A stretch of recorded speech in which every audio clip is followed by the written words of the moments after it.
1970s was an era of big hair, bell-bottoms, and some seriously questionable automotive choices. From garish paint jobs to engines that struggled to rev, the 1970s witnessed the ultimate flops of muscle car history.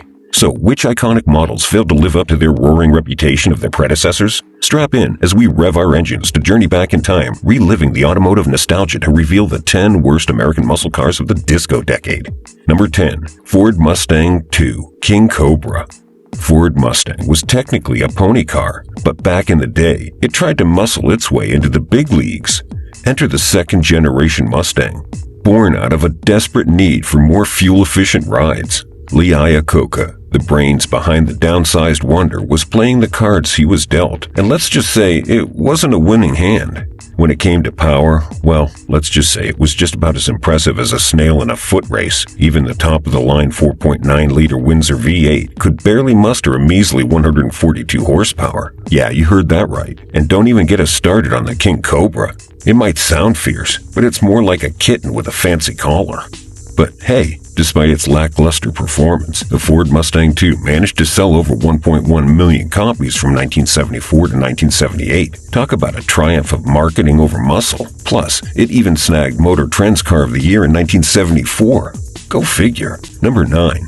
Oldsmobile 442. Let's take a ride down memory lane with the original 1964 Oldsmobile 442, a car that defined the era with its blend of big, comfortable, and downright fast performance. Enter the fourth generation, and it's like the wheels fell off the wagon.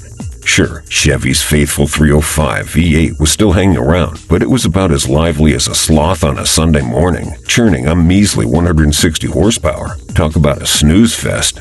With a 10.5-second 0 to 60 mile per hour sprint, that's 97 kilometers per hour for our metric friends. You'd be better off timing it with a sundial. But wait, it gets better. Or should we say worse? A slightly more potent 5.7-liter V8 came along in 1980, but it was like putting lipstick on a pig. Barely an improvement from its paltry 185 horsepower. And sure, you could opt for the 5-speed manual transmission. But let's face it, most folks settled for the 3-speed auto or 4-speed manual. Number 8. Pontiac GTO. Buckle up, gearheads, because we're diving into the world of the Pontiac GTO. A car that's not only a legend, but practically the godfather of the American muscle car segment. But when it comes to the 4th generation GTO, things took a nosedive faster than a lead balloon. With just 1 year under its belt, the 4th gen GTO left a lot to be desired. Sharing the X-body platform with the 3rd generation Chevy Nova and other compact GM offerings, the GTO's once mighty roar was reduced to a mere whimper. All you got was a neutered 5.7-liter 350 V8 that mustered a measly 200 horsepower. Talk about a letdown. Feeling the muscle car fever yet? Hit that like button if you're ready to rev up your excitement, and don't forget to subscribe for more thrilling automotive adventures. Number 7. Ford Gran Torino.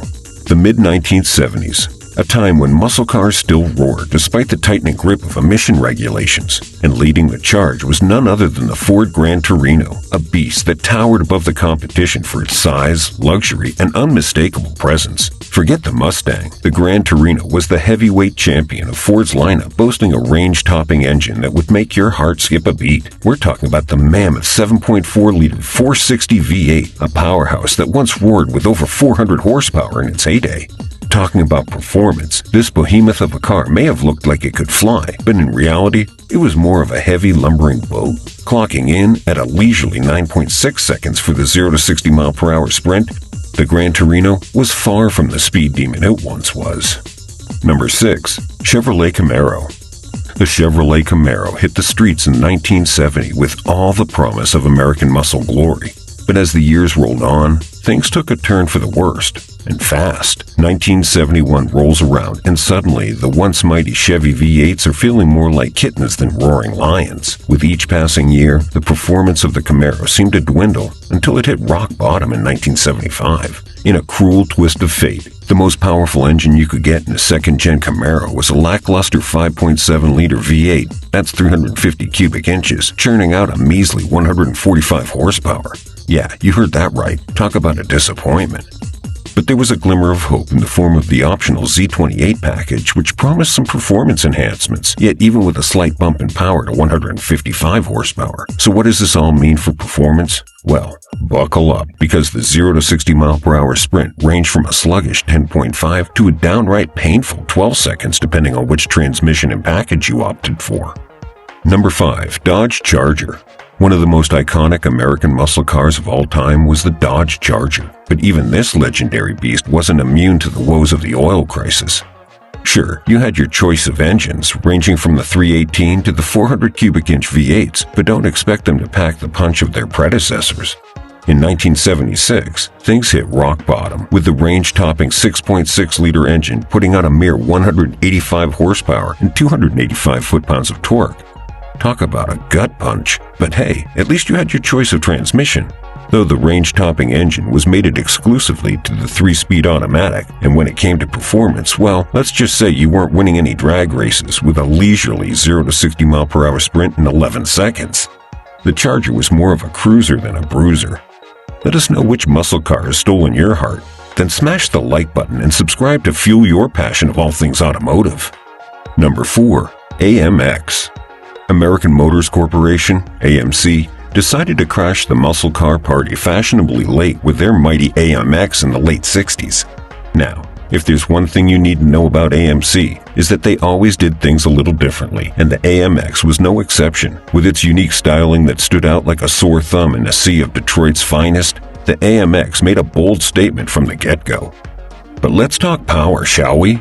Underneath that distinctive hood lay a beast of an engine, the mighty 390, packing enough punch to leave any challenger in the dust.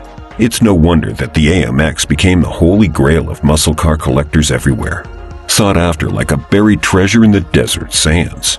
Fast forward to 77, and AMC decided it was time to reignite the flames of excitement with a modern update. Unfortunately, the reality didn't quite live up to the hype, with a design that looked like an unholy offspring of a Datsun and a Mustang II, and a lackluster 304 V8 engine that barely mustered 120 horsepower. But the AMX soldiered on until 1980, when thankfully most of them met their fate at the crusher. Number 3. Pontiac Grand Prix. The mid-1970s was a time when American car manufacturers were forced to downsize faster than you could say gas guzzler. And right in the thick of it was the Pontiac Grand Prix, a name steeped in history but facing a brave new world of smaller, more fuel-efficient realities. Now let's talk 1980, a year that would go down in infamy for those seeking a thrill behind the wheel of a Grand Prix. The mighty 4.9-liter V8 was replaced by a pint-sized 4.3 engine, churning out a measly 125 horsepower and 210 foot-pounds of torque. Yeah, you heard that right. Talk about a buzzkill.